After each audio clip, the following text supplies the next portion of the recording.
Hampton has a rich history in many areas, and education is certainly one. The first free school in America was established here through a bequest of land, livestock, and tools in the 1624 Last Will and Testament of Benjamin Sims. A second free school was established in 1659 through a gift from Dr. Thomas Eaton. From those two schools grew a consolidated school, Hampton Academy, which opened in 1805. From the beginning, town residents fought to make sure the school was accessible to the poor students in town. During the turbulent days near the beginning of the Civil War, Hampton Academy was destroyed. General Magruder gave orders to Captain Phillips for his troops to burn Hampton. However, before carrying out these orders, Captain Phillips ensured the bonds Hampton Academy had inherited from the Sims and Eaton bequests were taken to Richmond to be kept safe. Legend has it that the bonds were taken to Richmond by his wife. To this day, over 3.5 centuries after the original bequest of Benjamin Sims, this money still pays interest that is applied to the cost of educating the youth of Hampton. It is clear that education has always been of value in Hampton, something that must be kept safe and made accessible. Education for all, for the orphan, for the poor, for freed slaves, for Native Americans captured in the Indian Wars of 1873, as well as the children of local citizens, has continued to expand and remains the mission of Hampton City Schools today.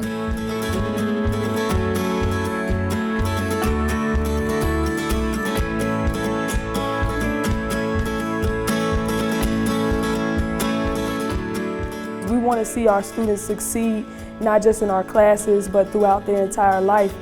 We know that we have some students with parents who have been trying very hard to make it to the next level. We want to see our students succeed not only through high school, but also through college, and then go on with careers that will help their children one day have a better life, breaking the cycle of poverty, so to speak.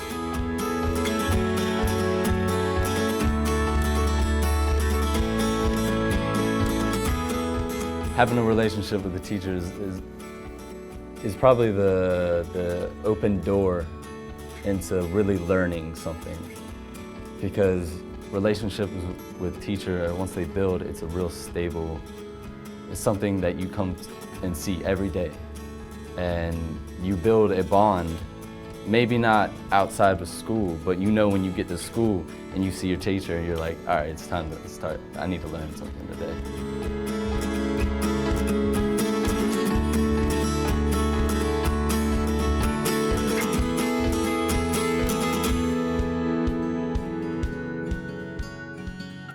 First, I am an adult and I'm not their friend, so we're clear about those boundaries. We do establish those boundaries, but sometimes they are embarrassed by their situation.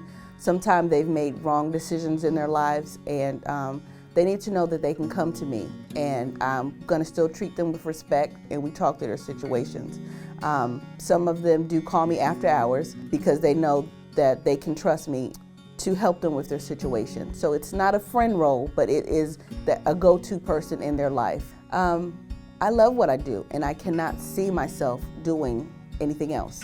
I think it is, I impact kids for the rest of their life.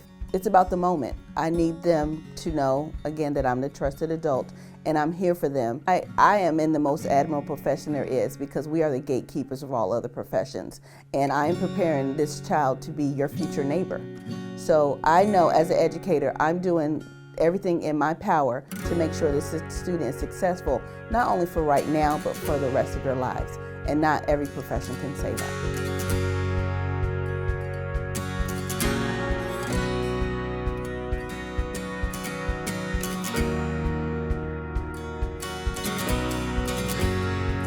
I think everybody in Hampton could pick an easier job. There are amazing teachers in the school system, and they could pick a district that doesn't have those challenges, but they choose to stay here, and I think that they really see the calling and the importance and the significance of what they're doing for kids. So I think we have an obligation to help every kid where they're at. If we work on the assumption of who to point the finger to when a kid doesn't achieve, then we have missed the whole point of what we are doing. I always told teachers that if you're waiting for the parent to intervene, know that that may not be possible, and that it's really our job to do that. The most important relationships I had as a kid were the relationships I had with my teachers. My teachers helped me weather storms that I had no adult support to get through. And that day-to-day interaction, that way we take kids at their worst moment and sometimes celebrate their best moments, is so critical, because everybody needs that. So the kid that you have that may look like they have everything they need emotionally, and what's going on behind when they leave the school may be dramatically different than what you think. And so that relationship we have adults to support them and to care about them and to tell them that they can make it and that they can go on to do great things is really, really powerful. That relationship is very powerful. And I could have gone two ways. And because of the teachers I had, I became a very successful adult. Kept getting suspended from school, in and out of detention, in and out of my mom's home, in and out of foster care, pretty much. And off the chain kid. And honestly, to be honest with you, it changed when I came here. Like, it really did. I really feel like my teachers care about me. So like, I'm sensitive. Excuse me if I cry. I'm a very sensitive person, but like, this is like, and I love you, Miss Patterson. I thank you so much. I really do, cause like, I really wouldn't be here without you. And you pushed me, and you kept pushing me, and you did, and I thank you for not giving up on me. I really do. So I'm sorry. I'm just an emotional person. You don't need to be. You don't need to apologize. This is the first school I've been to, and teachers actually care.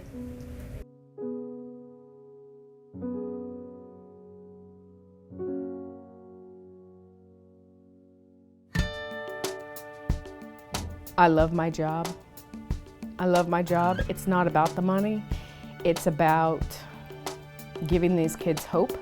Education is very difficult, and it takes a very special person. You're always going to want to do, more for these students. You're gonna wanna scoop them up and take them home.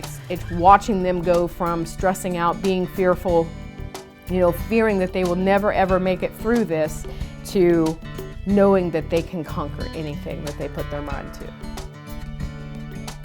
Don't come into this job, to this employment, for a check.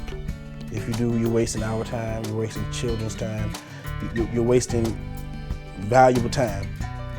Because the kids that we have today, the kids that are growing up in this society, they're struggling, and they need us. They need people who care. They need people who want to help them make it out of their neighborhoods. They need love. So if you're not in it for love, don't do it. It is a jump into like a very cold pool, and it'll open your eyes a little bit. And you've got to be ready, really, to be very flexible, to be very forgiving. But I think that's really when you love kids, that's what it's all about. You come every day with a brand new slate with these kids. Nothing hangs over from the day before. I'm here, I'm not gonna leave, I'm not taking off. I'm really here for you. Good day or bad day, I'm really here for you. We may not make thousands and hundreds and thousands of dollars, but one thing that we definitely make is we make a difference. And it's very rewarding to see the smile on a child's face. So all of those long nights that we stay up late night, early morning, getting kids to pass SOLs and be successful, it's rewarding at the end of the year when you see the smile on the child's face. We make a difference.